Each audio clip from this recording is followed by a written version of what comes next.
All right, guys, we're back on Wrestling Reaction, our reaction show for WWE Elimination Chamber 2025. I'm doing this late. It's midnight Eastern, but I had to wait to see what the fallout of this was going to be at the press conference and all of that in Toronto to see how this whole thing would play out following what Triple H hyped up as an industry-changing weekend for WWE. And, well, perhaps Triple H wasn't lying when he said that, because we always talk about the potential using these hype words and the swerves and all this stuff, that The Rock was teasing something huge going down, disruption, all these words we talked about in videos this past week. And what do you know? A little disruptive coming out of this one, as Cody Rhodes knows his opponent for WrestleMania 41. It'll be John Cena, who won the Men's Elimination Chamber match. But it was not as simple as that, as it was not Cody Rhodes selling his soul to The Rock, but as we talked about being a realistic possibility at this point, if you're going to shake things up, if you're going to do something different, do the old John Cena heel turn. And that is what happened tonight in Toronto. I'll let some of you guys jump on in. I know we're doing this a little bit later than usual. Usually we go live right after the show, but we waited to see what the fallout would be. John Cena did not say a word at the press conference, playing it up, dropping the mic. He's not addressing what he did to Cody Rhodes, the vicious, heinous attack by John Cena, who is, yes, officially aligned now with The Rock. Think about all the things that we talked about. Coming out of, like, the Royal Rumble and all this other stuff, we're talking about, hey, is The Rock going to be at WrestleMania 41? Not looking like it. Everything that happened on Netflix and all that, we're like, okay, we're clearly not doing Rock versus Cody as a match. It just doesn't seem like it's going to happen. But think about how everything changed last week when we talk about that appearance on SmackDown. Comes out of nowhere. All of a sudden things are thrown for a loop. You see all the reports out there about how WWE may have no clue that this was going to be what route they decided to go in, right? But yet this is what comes of it. And I think it just shows you all the possibilities now that they have to work with when you have The Rock in the mix. We have this final boss in the mix, and that's the thing. As brought up here by Jay, like this was the scenario where we looked at it and said, of course Cody's not going to do it. That makes no sense for Cody right now in this time in his career to sell out. That's not Cody Rhodes, right? If you're looking for the person to do it, it was either going to be John Cena or it was going to be CM Punk. But you knew the Punk thing, you had another route to get there down the road, right? With the Paul Heyman favor and all this other stuff. And you kind of figured that we're still going to get to that Punk, Rollins, Reigns combination of some sort. But if you were going to do it like this, and you knew as soon as you had Cena win the match, and you had this scenario where Cody comes out and then The Rock comes out, and anytime, your hint, anytime someone is in the ring and someone else is standing back there cheering the way that John Cena was cheering for Cody Rhodes, I've never seen that many people, look at it and say, all right, that's about as obvious it's going to be when you saw all the over-enthusiastic moves that Cena was making over there, jumping up and down, throwing his arm in the air. That gaze from John Cena as he's looking into The Rock's eyes, right? He's looking into the soul of the devil himself, the final boss, and then making the move. It was tremendous. Like, you're never gonna knock WWE for the execution of it. You may not agree with how they do certain things, but the presentation, the execution was fantastic, I thought. And yeah, I mean, as you said here, I mean, the reaction from the fans was, it was something. And I think that's exactly what you wanted, that visual of seeing John Cena hugging Cody Rhodes. And remember, that's kind of the same thing we talked about. You guys know, you watched the videos, the trademark bloodline hug. That's what I always call it. But that's when you seem to get these best moments, right? The Rock did it to Roman Reigns on Netflix. We've seen The Rock, try to do that to other. We've seen all this stuff with the bloodline, and now you had it right there. John Cena hugs Cody Rhodes, stares into the soul of The Rock, and there goes his soul. It is now owned by Dwayne Johnson, the TKO board member. So, yeah, the reaction was tremendous.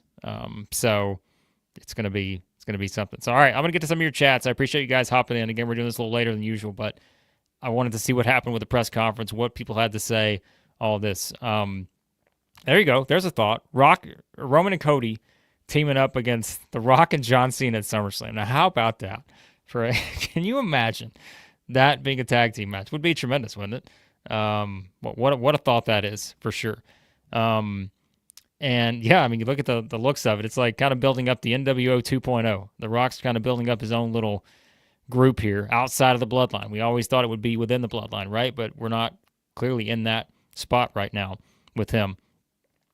So yeah, I mean, lots of great comments on just thinking about the execution of it all. And I think that's it too. Curtis says it here. I think by making it Cena, it adds a lot more to that Cena versus Cody match. Whereas before, yes, it's a great story if you're just doing, it's John Cena chasing that 17th world title, right? And you've got Cody as the new John Cena of the WWE, or however you want to put it. But by doing this twist now, you have a scenario where it's something people wanted for a long time. They wanted Cena to finally do this big turn. You never thought it would be during his farewell tour because you're thinking he's just going to get cheered everywhere he goes. But no, they're going to do it this way. The last chance to not just, get the world record title, but the last chance for Cena to do the heel turn. And they decided, hey, this is the way you do it. And again, I think this was something where it does make that match a lot more interesting. And, as brought up here, we talked about the motivations, right? We did this in some of the previous videos where you're looking at it, it was going to be one of these three, as you bring up here. Like, it was either going to be Cena, Punk, or Drew McIntyre. And to me, early on, I think it was pretty clear. When McIntyre got eliminated first, and it was by Damian Priest, you're thinking, okay, they've not reset this anymore. Like, it's going to be Priest versus McIntyre, I guess, at WrestleMania. That would seem to be the logical next step, right, based on the elimination. But then you're like, okay, then it feels like this match has got to come down to Cena and Punk. That makes the most sense. It's the most drama. One of those two, right? And so from there, again, we go back to one of the things we brought up. We didn't mention it a lot, but we brought it up and we said, hey, if you're looking for the scenario where Cena is in desperation mode, where he has to do this, like this is his last chance, you can play it up a couple different ways. You can say, all right, it's his last chance, and he wins the match, great, triumphs, goes and faces Cody. Awesome. But knowing it's his last chance, winning that match, the Elimination Chamber match, was not enough. He needs to win the title. Like, the Elimination Chamber is one thing. Winning the championship at WrestleMania 41 is the bigger goal. So to do that, to feel like that's what's going to get him there, he sells his soul, seeing that The Rock is up for, he's trying to get Cody to do it. Well, why wouldn't Cena do it, right? Because this is going to give him an opportunity. And I mean, look, as G-Swole brings up here, I mean, hey, people think it should have happened many, many years ago, right? And this was the one we were all waiting for. And again, going into the year, it wasn't really on our radar that this was even going to be a possibility, because you're just thinking it's the farewell tour. Look at the reaction he got last year in Toronto. And that's what I think is kind of ironic here, right? This all started in the same place. And now we look up, we're like, this is where the farewell tour sort of started. And this is also the place where John Cena decided this is where he's going to sell his soul to The Rock. And so, yeah, I mean, as Curtis brings up again, like, Cena was desperate. Like, desperation seeps in. It's the last WrestleMania. It's the last opportunity.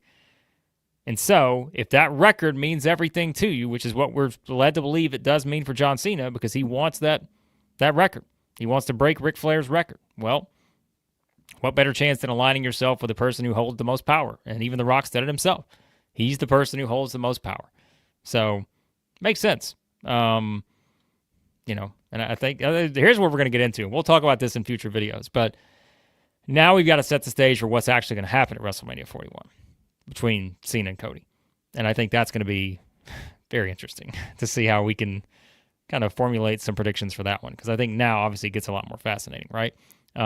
So, yeah, it's going to be a lot of fun. But as always, guys, I appreciate you jumping in. Lots of you jumping in now. And we're going to keep this thing going. We're going to talk about everything from the show, but obviously we're going to spend most of the time talking about this and coming out of it. Yeah, you're not the only one. Like, it just happened an hour ago or whatever, right? And I'm not even all the way there yet of trying to figure out how you put all the pieces in place here moving forward. But yeah, I love these comments because you think about how long, right? I'm glad they did it now, but man, that Cena heel turn was overdue about 16 years ago. So it's been that long. But yeah, they can have a lot of fun with this for sure. But Yeah, I like this one. Brandon's comment. This isn't Cena. This is Jacob for the Fast and the Furious. Yeah. Hollywood Cena and Hollywood Rock. Think about the promos we're going to get out of this. Should be incredible stuff with this. But, yeah, I mean, look, whose idea was it? I think that's always an interesting thing, and I'm sure someone will eventually kind of give the full story. But, it could have been anyone's, right? And I think, like we said, this does feel like something. And I know there's a lot of stuff out there about, when The Rock held up the 3 thing, right? At Bad Blood. John Cena, right? That's John Cena's thing. Like, was that what The Rock was indicating at Bad Blood back in October? Could have been. But I still think this came together pretty quickly. You would think this did, because they were not leading us in any direction whatsoever coming out of that sort of Netflix show in January, the first one, because we, again, thought that it just didn't seem to be in the cards. But all of a sudden, The Rock gets thrown back in last week to announce WrestleMania 42 in New Orleans, and so all of a sudden it all comes together. So yeah, it's going to be fun, I think, to see how this goes from here. But yeah, I mean, like Robert says, I mean, Triple H hyped it up as an industry-changing weekend. And I know sometimes we laugh at like wrestling promoters and all that, because they'll go over the top with the language and everything to really hype it up and say, all right, it's going to be the biggest thing that ever happened. And then it's like, well, you just get something big, but it's not like the biggest thing ever, right? So when Triple H started hyping that way yesterday, on Friday, I'm thinking, okay, we've had The Rock hyping this up as something disruptive. Triple H is hyping it as something that's going to change the entire industry. And at that point, you're running out of options, right? It really comes down to, even the McIntyre one at that point, I'm like, I don't think, no offense to Drew McIntyre, but I don't think that's going to change the entire industry. It's got to be Cena or it's got to be Punk. Those were the only 2 options at that point.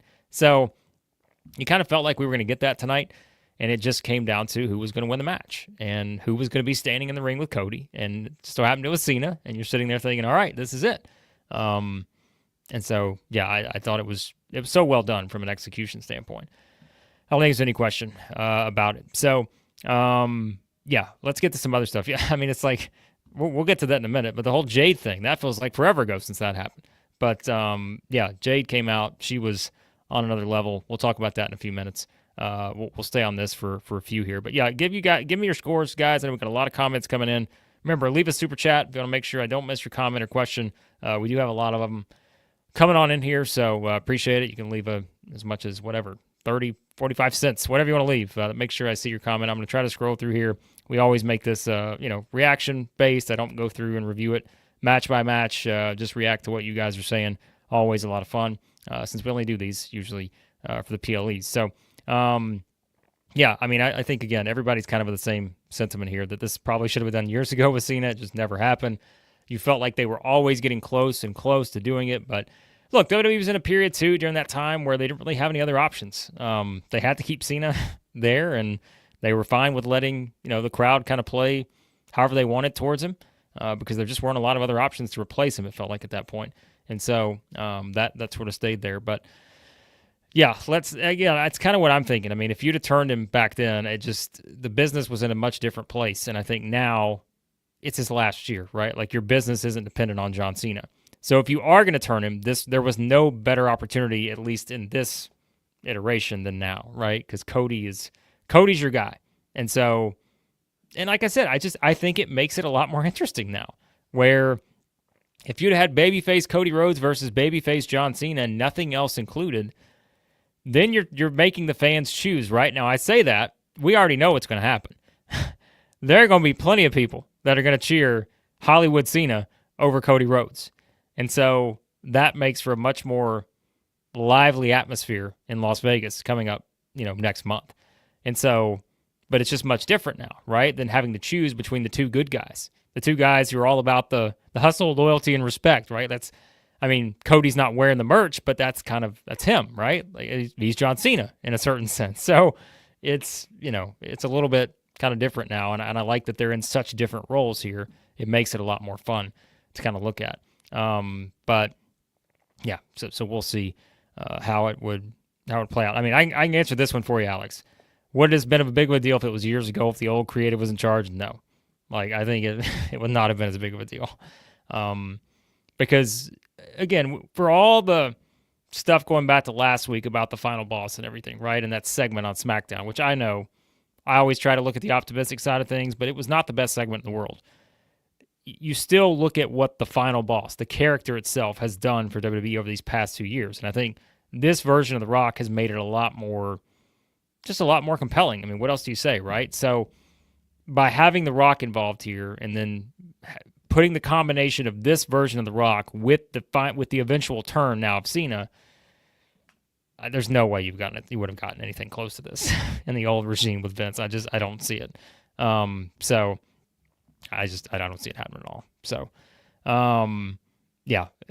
it's incredible stuff. I'm still going through it here, but looking at some of your comments, you guys are jumping in with a lot of fun stuff here. I'm going to try to catch up, but by the way, while we're catching up, give me your score. What did you think of Elimination Chamber? Give me a 1 to 10 score for the full show. Obviously, give us the full score for the Cena turn. What are you grading the turn for Cena? And yeah, we'll talk about all this. Here's a great comment. The whole reason he turns because of the bald jokes. Is that why John Cena was too much? He'd heard too much about it. But I think it's going to be interesting. So, the Pat McAfee hinted at Stone Cold Steve Austin return. We didn't get the Stone Cold return last year at WrestleMania 40. Did he say something that may hint at it this year? That'd be interesting. But all right, I'm going to put some comments or some scores up here. Got 10s, 8.5. Got a 9 out of 10. Robert's going to go 8 for the show, 10 for the Cena heel turn. Lou's got a 10 on this one. No disappointments. I thought so too. I thought everything delivered. Like even like the Trish and Tiffany thing, like that gave you what you wanted out of it. So, the other 3 matches I thought were all really good in their own way. And again, I didn't think that one was bad. I just thought it was, it was there to serve a purpose to get you to the next point, and that's kind of what it was. So, the Cena turn, I think it's got to be a 10. I just that look, and we'll find a photo here in a second. We'll pull it up. But yeah, just the look of John Cena staring into the Rock's soul. That's one you're not going to forget. And I think again, that's where WWE is just at a different level. So look, Miguel brings it up here. Is this the time we were betting on it a year ago? Is this now the time where now Stone Cold has no choice but to return? The Rock and John Cena, Stone Cold and Cody Rhodes. Is that what we're going to get? Makes sense. Makes sense. Maybe WWE was telling us something all along last year. Remember that? We did the video on, they had Austin and Cena on the big production truck while the Rock's beating Cody's ass in the parking lot. Maybe they were trying to tell us, we're a year away from now. Maybe we were just a little too early on it. What do you think? So, we're going to get 100 for the Cena heel turn here. But all right, let's see what else we get to here. I did think it was a really good show, all things considered. So, but yeah, I mean, let me pull this up too, because I think this is what's interesting. Go Tiger 62 asked, was it just you or does Cena look weird as a heel? I think it is something where like we know that this is Cena's final run, right? Like he's not a regular anymore. Yes, he looks different because he's older, right? But this is one where, again, we talk about like what would have happened in the past versus now.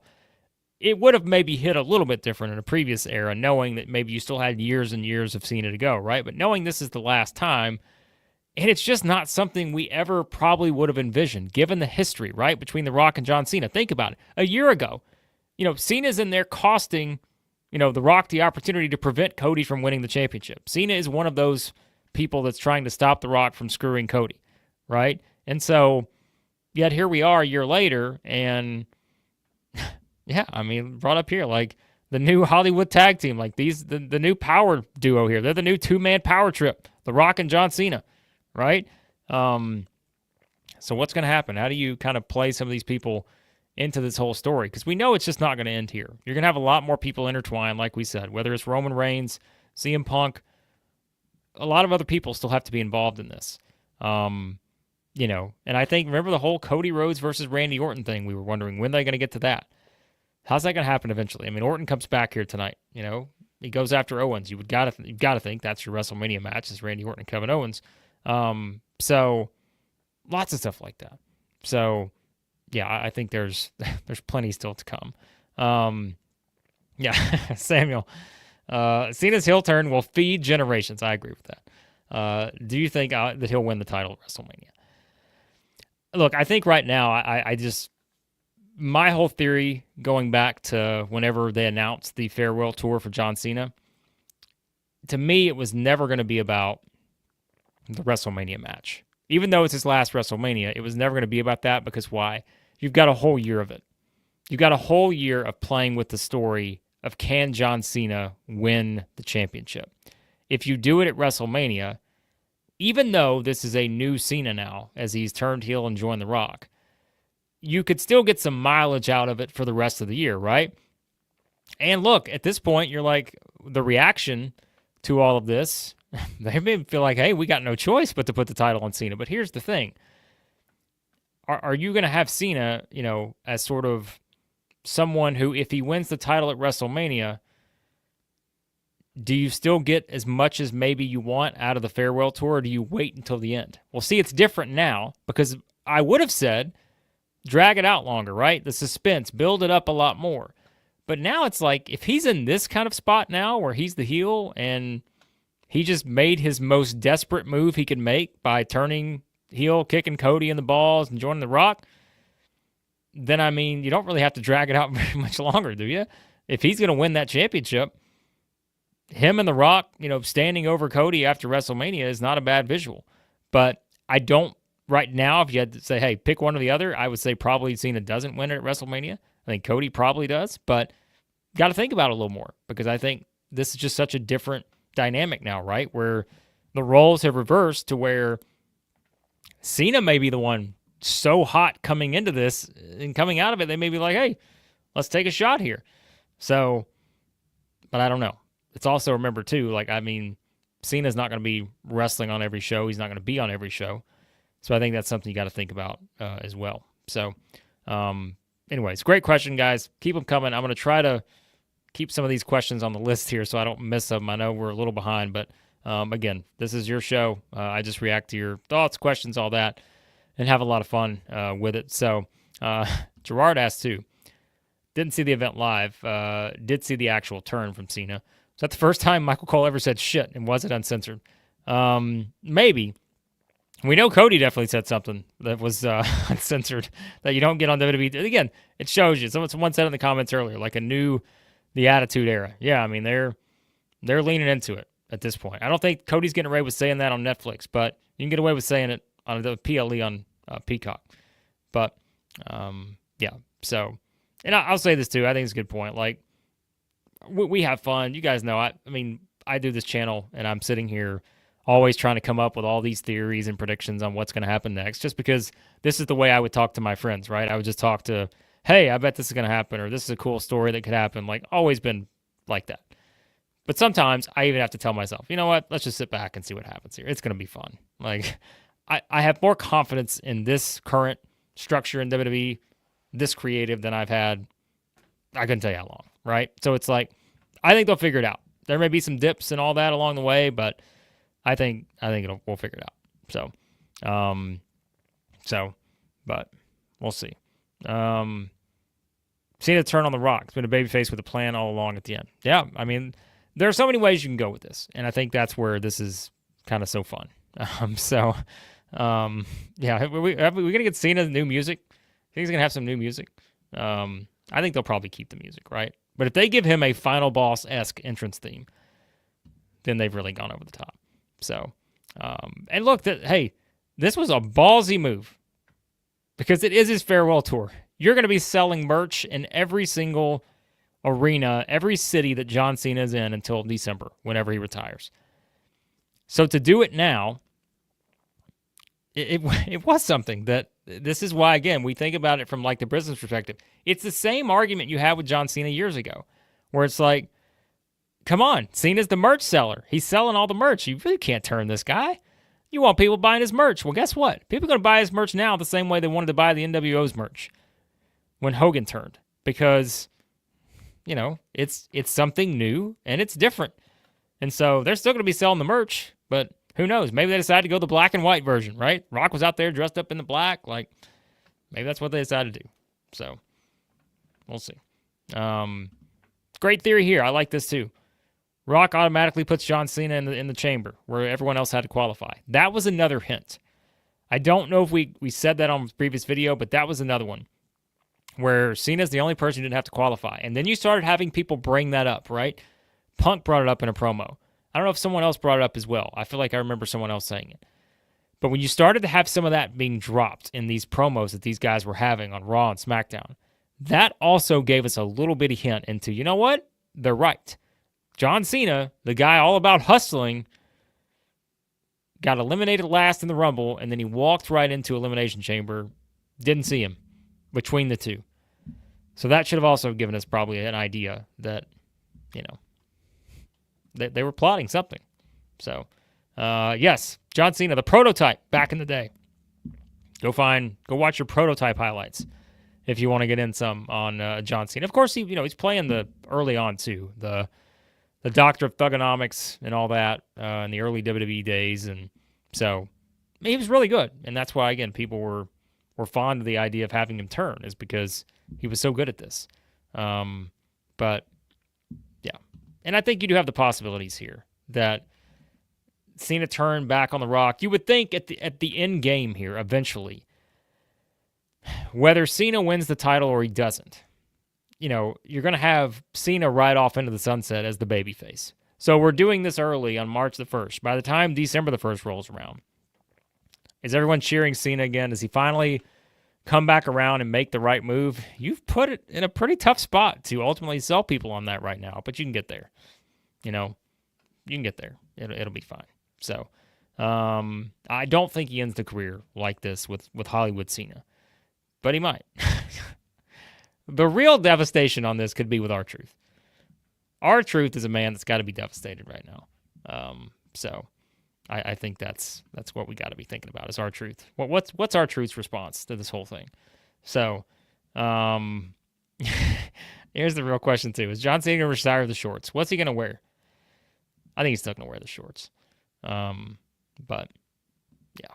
So all right, yeah. We also didn't get no Roman Reigns on the show. And I think that was maybe a little surprising for some people, too. Thought Roman maybe, but we haven't seen Roman in a while. Not sure, you've got to think that, we're on the road to WrestleMania now. Like, there's no more stops. Like, we're on the road now. So, you've got to think that Roman's back soon. So, can Cena get away with signing shirts and autographs as a heel? Yeah. The same way. It's, again, I don't want to go too far with the NWO comparisons, but you really think about it, right? Like, there are some things you can draw on, like, parallels-wise, and say, all right, this is a cool thing. It's not just, John Cena turning heel. This isn't the 80s where it's like everybody's just going to hate John Cena. It's cool. Like, it's different. And so I think that, absolutely, you'll have, a lot of stuff like that where it'll still be fine. Now, the kids, what are the kids going to think? I don't know. I don't know what the kids are going to think. But WWE is catering to, lots more than just the kids these days. So, yeah, look, listen, Ryan's got the hot take here. He says, turning back after the WrestleMania main event. Going to try to apologize for tonight, and Cody kicks him in the nuts. That may be what happens. Because, again, this was John Cena's. This was his desperation. This is the one last Hail Mary throw to see if he can get that championship. And if if The Rock puts him in a spot where it doesn't happen, doesn't get it done, then Cena has to turn on The Rock now eventually. But, like, you have to do it in a pretty tight space, like in the span of 6 months or so, right? So, maybe a little bit longer than that. But you get the point. So, yeah, it's going to be interesting to see how they handle this. So, we'll find out. All right, let me see if I can get to a couple more comments from you guys, and then we will, towards the end, hit on some of the other matches. But again, this is the biggest talking point. Let's not kid ourselves. It's Cody Rhodes, John Cena, The Rock, and Travis Scott, too, I guess. He's part of this group. So, yeah, I know they've been advertising Roman Reigns for the SmackDown, what is it, March 24th? Yeah, I don't know. Like, I felt like, remember the whole thing with Roman was that they had they have something planned for one of the Raws at the end of January or something, and instead it was Heyman coming out announcing the video game cover and all this stuff, and so haven't really heard much of an update on an update on Roman. I'm not sure what the plan is there, but yeah. So we'll see what happens. So hey, 9-year-old told you that he hates John Cena now. Well done. Yeah, I mean that's that's the thing. Cena's the reaction. What are the kids gonna say? So I don't know, but we'll find out. Everyone does love a good villain, and that's why I think with the Rock stuff, I'm not saying it's been the smoothest this year, especially. I think it was still better last year because every situation is different, but it's just the way they're doing this with the Rock. And I actually like the fact that they've leaned into the whole power thing because you can kind of play around with that. Because, I mean, we kind of laugh at what the Rock said last week, which the promo was what it was. It wasn't the best, I thought, but, when you ask, like, who's the most powerful person? Well, the Rock can kind of call his shots, as we know. And so him being the kind of catalyst for this entire thing with John Cena, I think is the ultimate, like that's the ultimate move here. And so if you just do the John Cena turn on Cody without the Rock, it hits a little bit different. But having the Rock involved just makes it a lot more impactful. Let's call it what it is, right? So, yeah. But, all right, I'm going to hit on a couple other questions. I had these on the short list from earlier, and you guys keep sending them in.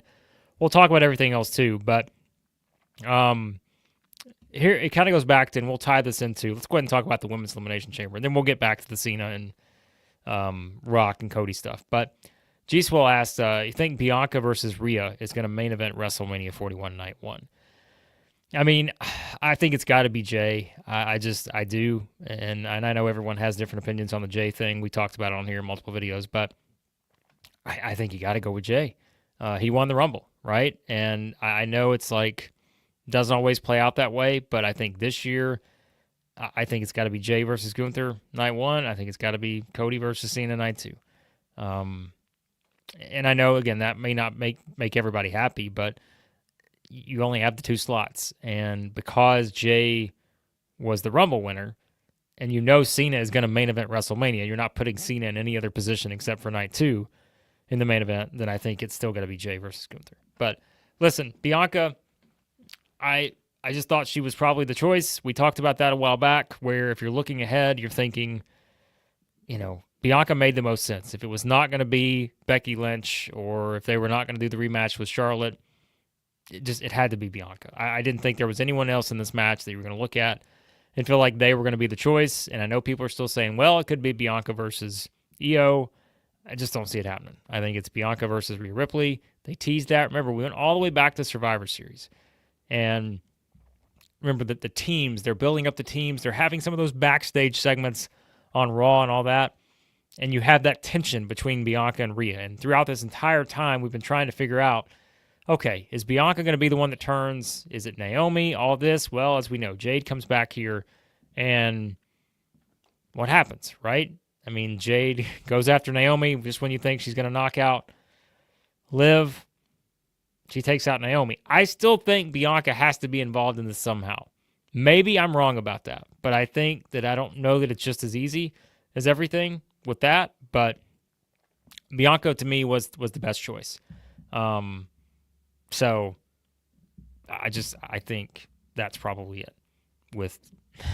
And look, I get it too, and people are bringing up the point, and I know some people are saying, you think maybe they're even going to Jay and Gunther start WrestleMania. I personally think it's probably more likely that Rhea and Bianca start like Night 1. They're your opening match. But I think it's a good point. Like, can they keep this stuff going with Jay and Gunther? And again, you guys know, I've done the videos. We all have different opinions, but I don't have a problem with Jay the way that some people have a problem with Jay. Because I think it's, from a business perspective, I totally understand why they do it. But it's just, can you make the story reach that level of what maybe they are going to do with Rhea and Bianca? And so we'll find out. But I think the person who wins the Rumble, I find it hard to believe, and we have to look back at this. I could be wrong, but I just find it hard to believe he's not going to be in the main event of the last match on Night 1. So we'll see. So that goes. But I think you've got to do something big with Bianca versus Rhea, and I do think eventually, as we said, I mean, you've got to get to Bianca versus Jade in whatever combination that is. And clearly, by having Jade come back like this, To me, that tells me all we need to know, right? Bianca's going to eventually be the heel in this whole thing. Jade comes back. She's going to take out her frustration. She'll get her revenge on Naomi. But in what combination, what comes out of that? It's not as simple as Naomi tacked Jade Cargill. There's got to be something more there. And I think it's got to involve Bianca. And so we'll see what happens with that. But does Bianca win the title at WrestleMania, or does Rhea keep the title? Another thing we'll think about in that. Not to write off Naomi, not to write off Io, but I think it's pretty clear it's going to be Bianca and Rhea. The way they started that basically back in November, and that's one of the big matches you feel like Triple H has never gotten to yet. So I think that one makes a lot of sense. I'll say this too, coming out of that Women's Elimination Chamber match, I know it took a while for some people to come around on Liv Morgan, and I know the Rhea and Liv stuff lasted forever last year. But I'm telling you, I think Liv has become one of the most, I don't want to say surprising, but one of the most improved women's wrestlers in WWE history. And I don't mean that as though she started remember, she did start under a previous regime too, where it became a little bit harder to kind of climb up to that level. But when you look at Liv and the way that her profile has risen over the past, 2 years now, I guess you could say, more so the past year and a half, maybe, she has just become really, really good. And I know not everyone will agree with that, and that's fine. But I'm telling you, I think Liv has become one of the MVPs. And I know she's been put in those roles a lot. And like I said, the Rhea versus Liv thing really dragged on maybe longer than it needed to. But I think, look, like I said, we all have our right to change our opinion on people. But when you look at early in her career in WWE, where she is now, it is remarkable how good she is at this point. And the position she's been placed in. She's been put in a spot where she has a chance to sort of accentuate her strength. And she's gotten better and better and better. And once again, I thought she shined in that match. And so props to Liv, because I think there's still some haters out there, and everyone, again, has the right to their opinion, but I think she's fantastic right now in what she's done. So really, truly fantastic. You couldn't do Liv and Rhea again, or else, maybe Liv would have been the right choice here, but nonetheless, I think she deserves some props. So thought the women's match was good, though, and I think Alexa, as you bring up here, that was our thought, right? Coming out of the Rumble, I'm like, could we do a Liv versus Alexa one-on-one match because of how their interaction was there? But now when you see Liv and Raquel win the championships from Bianca and Naomi, I think it's pretty obvious that you're going to do Nikki and Alexa here. Tag team championships on the line, I would think, at WrestleMania. And let's go ahead and build out the WrestleMania card. We can do that while we're doing this as well, because somebody's asking different questions. So Brandon brought up too, Drew versus Damian Priest seems obvious, I feel like. Liv and Raquel versus Alexa and Nikki, I think or not Nikki. Yes, Alexa and Nikki, sorry. That's going to be a match you would think's on the cards. John Cena versus Cody Rhodes. Jay versus Gunther. Charlotte versus Tiffany Stratton. Rhea versus Bianca. Who else are we forgetting? We're forgetting matches. We're also going to have Braun Breaker, you would think, is going to be in some sort of multi-man match, or you could have an AJ Styles in there. Could you have, who else is going to be in there? Everybody else they've kind of thrown in there. Yeah, we've got CM Punk versus Seth Rollins versus Roman Reigns, potentially. Solo Sikoa versus Jacob Fatu would seem like an obvious direction. You've got a lot of good matches on this card. Now, I will say, yeah, the Sami Zayn versus Karrion Kross I know has been kind of rumored, but man, after tonight, it's like Sami Zayn going to be selling this one for a while based on that attack. Randy Orton versus Kevin Owens. We talked about that. You got a lot of good matches on the card. But I think it's a good problem to have. They have a lot of people that you have to figure out where to put them. So, man, it's not easy. And I know sometimes it's like, hey, well, let's just plug this guy in here, there, and there. But again, someone asks, well, what do you do with Drew McIntyre? Well, you got him with Damian Priest. What do you do with Seth Rollins?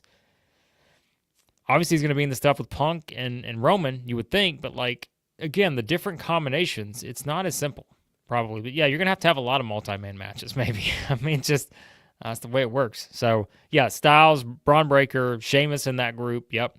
Penta and Ray, you would think, maybe team up.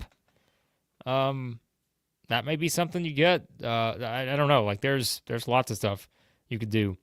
So I think the card is filling out pretty well, and I do feel like now with the whole Cena turn, you've definitely got something on top that you can really cook with on night 2, right? So it's going to kind of drive everything, but you got a lot of good matches.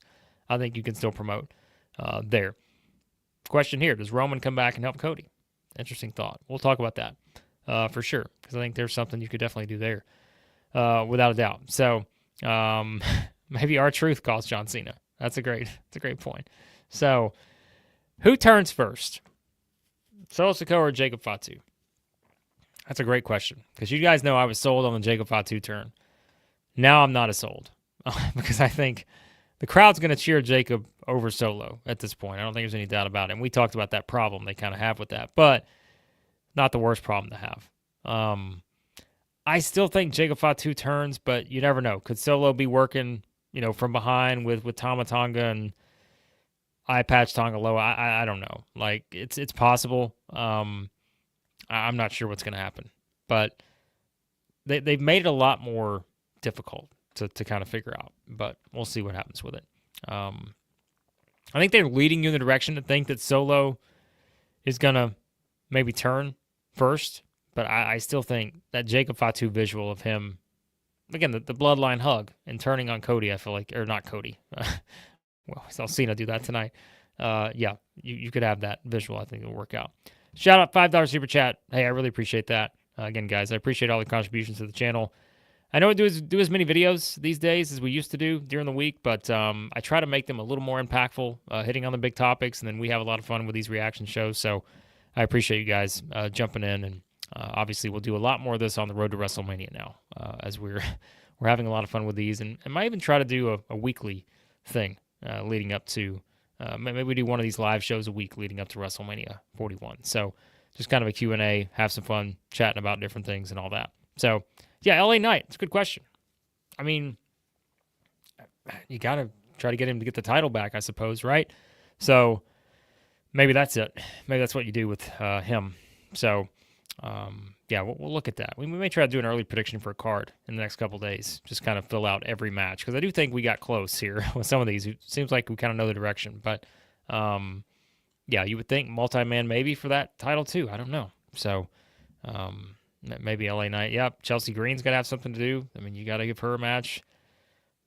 Lyra Valkyria, I feel like that's another championship. But I don't know. It depends on, again, they have a lot of space to fill. It's just how many matches do you want on each of these? And we kind of know WWE's formula, even though WrestleMania go beyond the traditional 4 or 5 matches on each night. But yeah, so we'll see. All right, quickly, thoughts on Kevin Owens and Sami Zayn. As we said, Randy Orton didn't make his return. Felt like we were getting close to that. I mean, we talked about it. If he was going to be back for WrestleMania, this was kind of the time, right? So, I mean, those two beat the hell out of each other. I know there's a reason that was unsanctioned, right? You're going to do all the stuff with the chairs and the barbed wire. Like, it was brutal. A brutal match between those two guys. But you figured they were going to let it all. I mean, this was Toronto. This was Canada. Unsanctioned. They were going to go all out. And they did. And I thought it was just a tremendous, tremendous job they did in that match. And now, again, you kind of saw both of them were willing to go beyond the point that you ever thought they would. And that's the way they've been hyping it up, right? This is different. We've seen this 87 times before, but this was going to be different because of where things had gotten to. Kevin Owens has just become someone completely different, right? With the whole thing that happened with Cody and with Randy Orton. Sami Zayn saying that he goes over to Kevin Owens' house and he's like, I don't even know who I am. Why am I there? And, he's willing to go that next level. And that's what happened here, is both these guys were willing to go to a level that we never thought they would with each other. And so now it's a situation where coming out of this, you've got Randy Orton returning for vengeance on Kevin Owens. But we've also seen that Owens is willing to do anything. I mean, truly anything. And that's what Cody Rhodes has done to him, right? And I think that's where what happens with Cody down the road after the Cena stuff and all that, I do think you've got to get to Cody and Orton at some point. And I know we've been talking about it for a year now, but that just seems like an absolute layup when you're talking about Triple H and the history with both these guys, with Cody and Orton.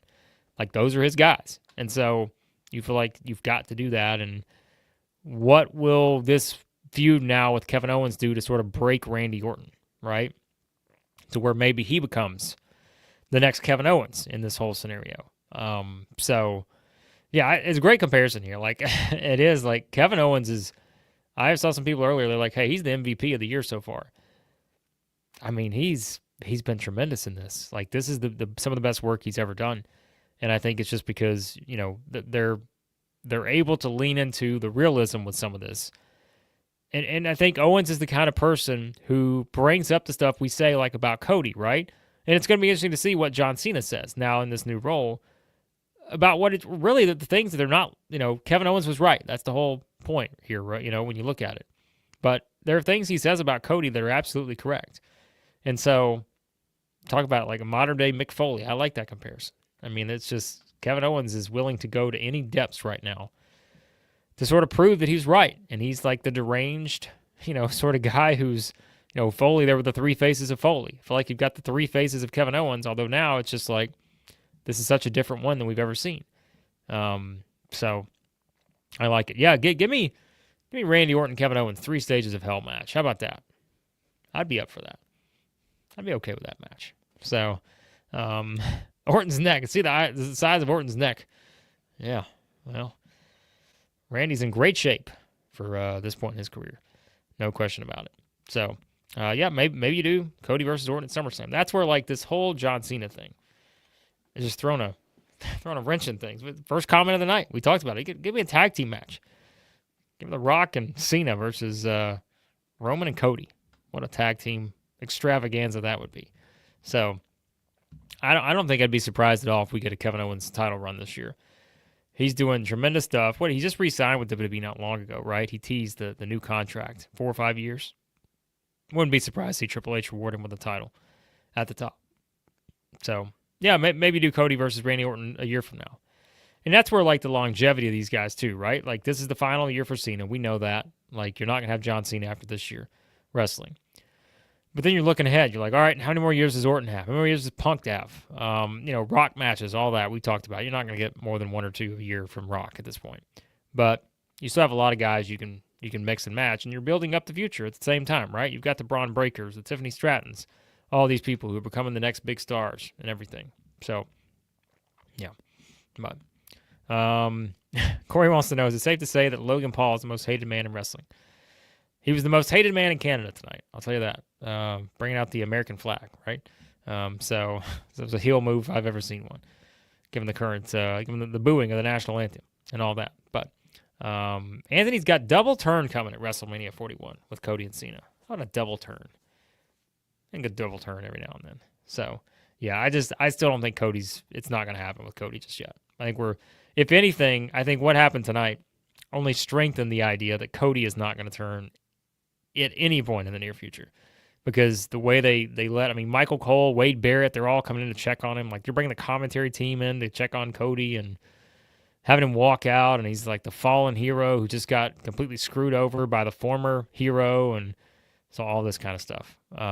So yeah, I don't think he's turning. I think he's going to be right where he is for a while. But Cody's still the center of this universe, if you think about it, right? And I think that's where, to me, Cody can kind of stay in that same spot, because everything is sort of revolving around him, because he is the biggest prize. He has the biggest prize, and that is the WWE Undisputed title. And so you've seen what it's driven Kevin Owens to do, what even Randy Orton, right? Sami Zayn. Like, all these people, look at what they're willing to do and how the friendships have all kind of fractured with everyone around Cody. And think of, Roman Reigns, the Bloodline, all this stuff, Seth Rollins, CM Punk, it all still revolves around Cody Rhodes. And so I think, it's all going to be fascinating to see where Cody goes from here. So I think there will be a stipulation for Kevin Owens versus Randy Orton. You can't just do a straight-up match.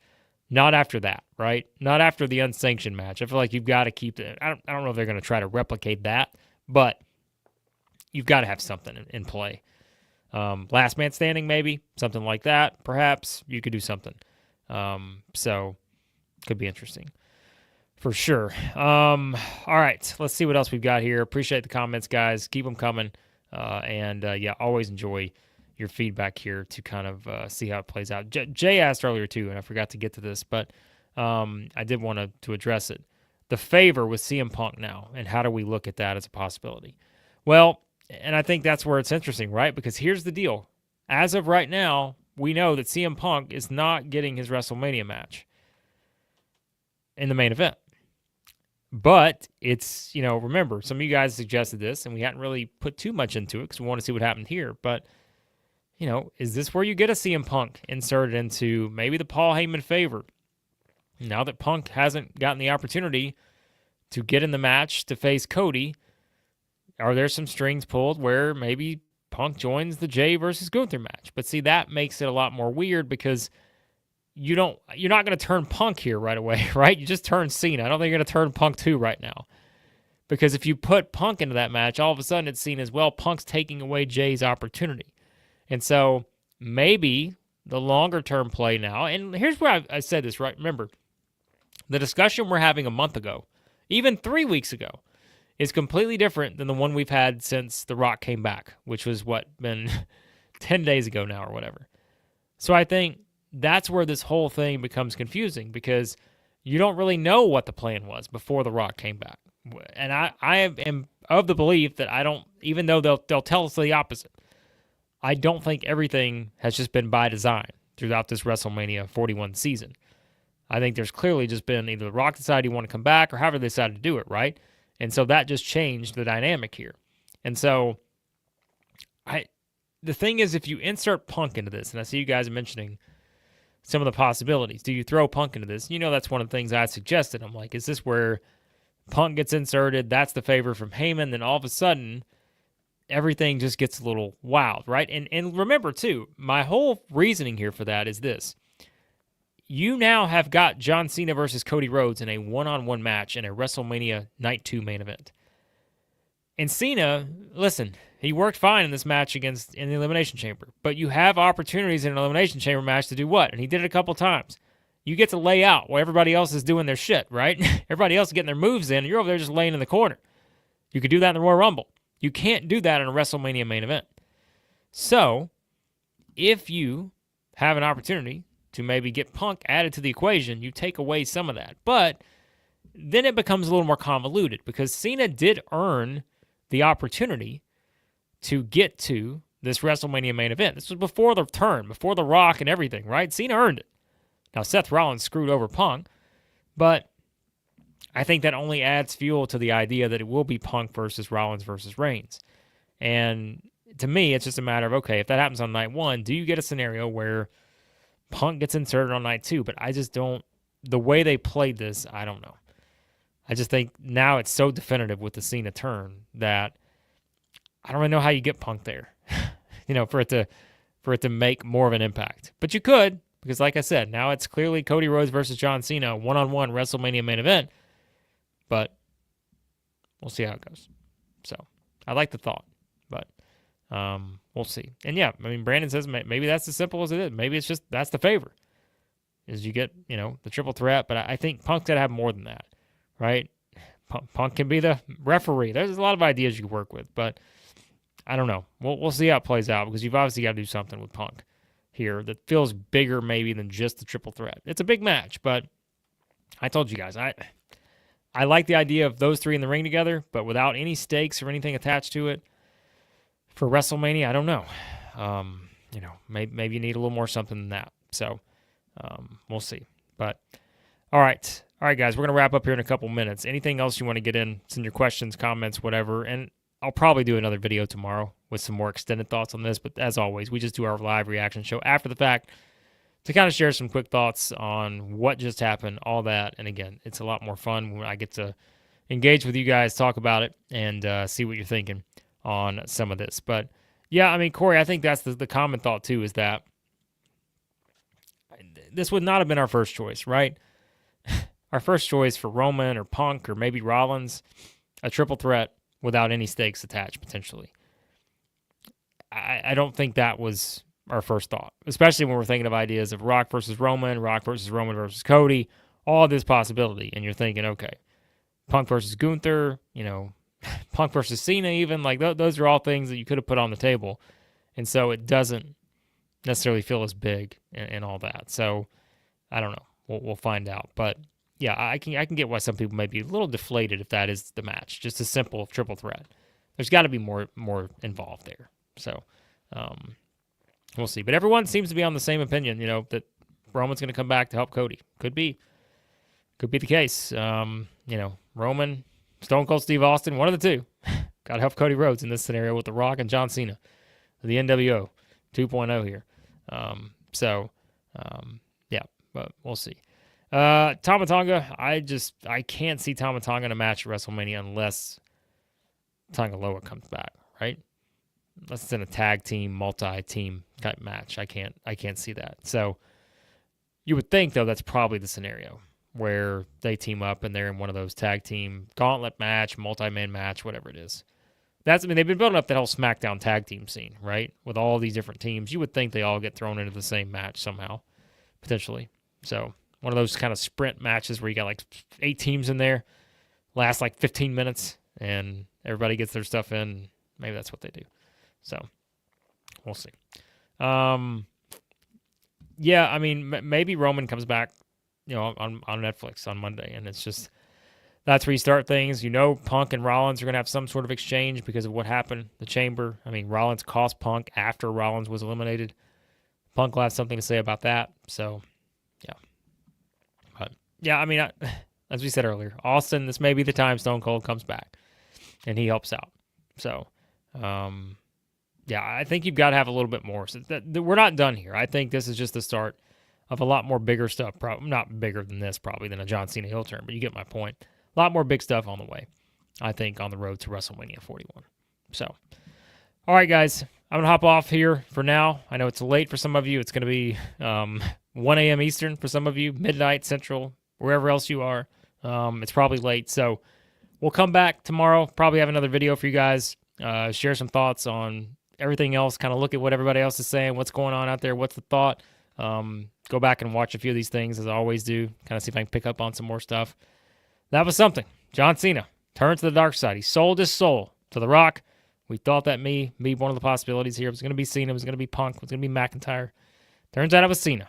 Last chance. The last time is now, and John Cena's realized that. And he's trying to figure out a way to get that championship. We'll see if he can do it. But I always appreciate you guys. Again, these are always the most exciting things I do each month. I enjoy doing the videos, but interacting with you guys after the PLE is a lot of fun. So we might try to make this a weekly thing. Also, you'll get to see more of my work coming up soon, too.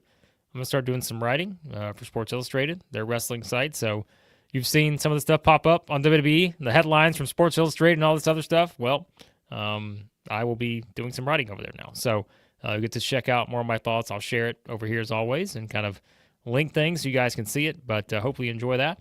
You kind of get to see some of my stuff in written form as well now. So excited for the opportunity. Get started on Monday. So appreciate you guys. As always, hit that subscribe button if first time joining in. Hit that like button. Helps out as well. I appreciate the super chats. And the road to WrestleMania 41 is officially on as John Cena has joined The Rock, and we'll see what happens from here. But, all right, guys, I appreciate you. Thanks, as always, for tuning in. Again, hit that subscribe button, and let's see what happens here on the road to WrestleMania 41. All right, thanks, guys. Talk to you soon. Appreciate you watching. Talk to you soon at Wrestling Reaction.